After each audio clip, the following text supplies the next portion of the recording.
America और Iran के बीच तनाव फिर बढ़ गया है। राष्ट्रपति ट्रंप ने कहा है कि ईरान पर हमले तब तक जारी रहेंगे जब तक वे मानेंगे नहीं। अमेरिका ने ईरान के दक्षिणी तट पर हमले तेज कर दिए हैं, जिसमें 30 से अधिक आम नागरिक मारे गए और 260 घायल हुए। बुशहर और हरमुजगान प्रांतों में सैन्य ठिकानों और आम इलाकों पर मिसाइल हमले हुए, जिसमें 7 ईरानी सैनिकों की मौत हो गई।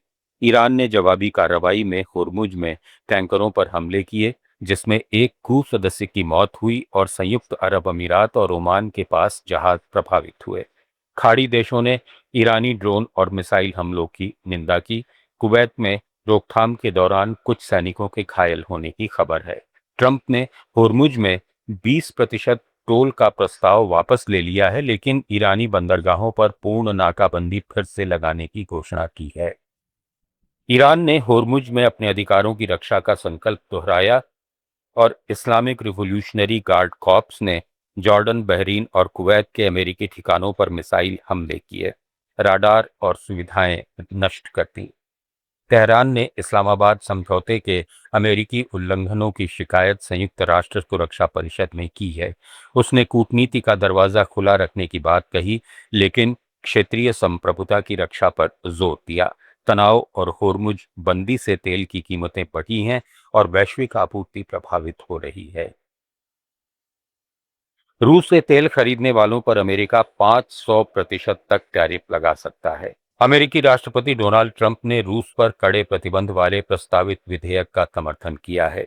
अगर ये बिल अमेरिकी संसद से पास हो जाता है तो रूस से बड़ी मात्रा में कच्चा तेल खरीदने वाले भारत और चीन पर इसका सीधा असर पड़ सकता है।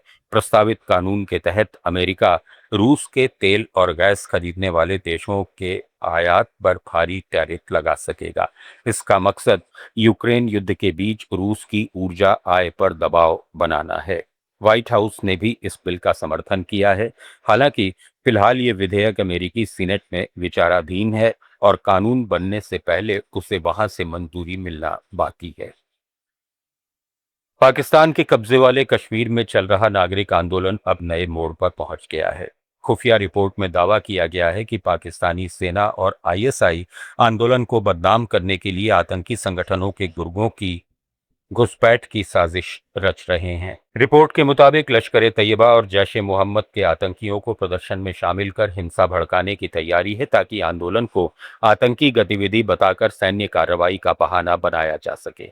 दावे में यह भी कहा गया है कि आंदोलन के नेताओं को निशाना बनाने और पूरे पीओके में सुरक्षा बलों की तैनाती बढ़ाने की योजना बनाई जा रही है। हालांकि इन दावों की स्वतंत्र पुष्टि नहीं हुई है। फिलहाल पीओके में हालात तनावपूर्ण बने हुए हैं और पूरे घटनाक्रम पर नजर बनी हुई है। पूर्व राज्यसभा सांसद प्रियंका चतुर्वेदी ने भारत और ताइवान के रिश्ते मजबूत करने की वकालत की है। उन्होंने कहा कि भारत को ताइवान के साथ सहयोग बढ़ाने में हिचक नहीं दिखानी चाहिए।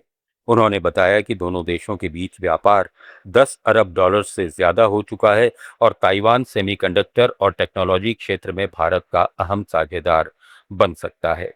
प्रियंका चतुर्वेदी ने कहा कि ताइवान के साथ आर्थिक, शैक्षणिक और तकनीकी संबंध बढ़ाना भारत की वन चाइना नीति के खिलाफ नहीं है। उन्होंने चीन की बढ़ती आक्रामकता के बीच हिंद प्रशांत क्षेत्र में सहयोग बढ़ाने की जरूरत पर भी जोर दिया।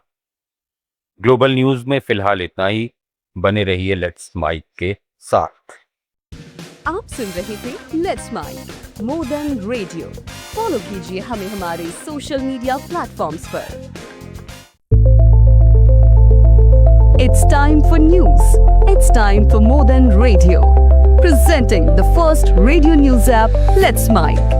Let's Mic, a news-based app on your phone where you get to watch and listen news, talk shows, interviews, radio show podcasts.